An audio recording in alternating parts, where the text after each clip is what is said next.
Social मीडियावर अनेकदा असा दावा केला जातो की भारतीय लष्करातील कुत्र्यांनी आपली सेवा पूर्ण केली की त्यांना गोळी घालून मारलं जातं। पण या मागचं खरं सत्य काय आहे? भारतीय लष्करामध्ये भरती होणारे हे कुत्रे काही साधे सुधे नसतात। लष्करात येणारा प्रत्येक कुत्रा हा उच्च वंशाळीचा असतो। त्यांच्या रक्तातील गुणवत्ता, शारीरिक क्षमता आणि बुद्धिमत्ता तपासूनच त्यांची निवड केली जाते। एक श्वान साधारणतः 6 ते 9 महिन्यांचे असताना त्यांचे ट्रेनिंग सुरू होते।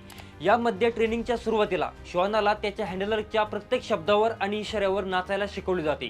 जोपर्यंत हँडलर आदेश देत नाही तोपर्यंत समोर मांस ठेवले तरी हे श्वान त्याला स्पर्श करत नाही। हे कुत्रे जमिनीवर पडलेला सूक्ष्म वास किंवा हवेतील गंधाचा मागोवा घेण्यात माहीर असतात। शत्रू जंगलात लपला असेल किंवा पळून जात असेल तर तो मागे काहीतरी खुणा सोडतो, जसे की घाम, कपड्याचे तंतू किंवा रक्ताचे थेंब।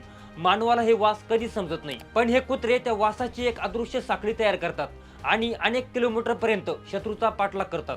पण याच कुत्र्यांची सेवा संपल्यानंतर त्यांना मारले जाते। लष्कराच्या या वागणुकीबाबत अनेक प्रकारचे आरोपही केले जातात। त्याला अमानवी काम देखील म्हटलं जातं। पण भारतीय लष्कर खरंच कुत्र्यांना गोळी घालत ठार करते का? 2015च्या आधी या कुत्र्यांच्या नशिबी निवृत्तीनंतर इच्छा मरण यायचं हे खरं आहे। ही प्रथा इंग्रजांच्या काळापासून सुरू होती। त्यामागचं मुख्य कारण म्हणजे सुरक्षितता हे होतं। लष्कराला भीती असायची की या कुत्र्यांना लष्कराच्या गुप्त जागांची आणि तळाची पूर्ण माहिती असते।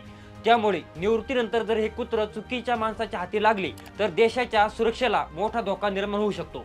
तसेच हे कुत्रे खूप आक्रमक असतात, त्यामुळे त्यांना सामान्य घरात दत्तक देणंही तेव्हा कठीण वाटायचं। पण 2015 मध्ये काळ बदलला आणि भारतीय लष्कराने हा अमानवी नियम मुळापासून उपटून टाकला। केंद्र सरकार आणि दिल्ली हायकोर्टाच्या हस्तक्षेपानंतर कुत्र्यांना मारण्याची ही प्रथा पूर्णपणे बंद करण्यात आली। आता निवृत्तीनंतर या कुत्र्यांना गोळी घातली जात नाही तर त्यांचा सन्मान केला जातो। 7-8 वर्षाच्या कठीण सेवेनंतर जेव्हा हे कुत्रे निवृत्त होतात तेव्हा त्यांना उत्तर प्रदेशातील मेरठ येथील विशेष वृद्धाश्रमात पाठवलं जातं। तिथे या मुख्य सैनिकांची एखाद्या निवृत्त अधिकाऱ्याप्रमाणे काळजी घेतली जाते।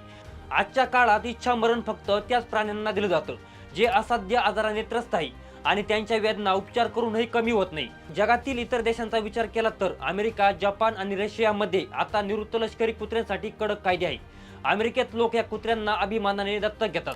भारतामध्येही आता कर्नाटक आणि पश्चिम बंगाल सारख्या राज्यात या कुत्र्यांना दत्तक घेण्याची सोय सुरू झाली आहे। यापुढे जर तुम्हाला कोणी म्हटलं की लष्कर कुत्र्यांना गोळ्या घालतं तर त्यांना हे सत्य नक्की सांगा। तुम्हाला ही माहिती कशी वाटली हे कमेंट्स मध्ये नक्की सांगा आणि अशाच नवनवीन माहितीसाठी आपल्या वेद.com या चॅनलला सबस्क्राईब करायला मात्र विसरू नका।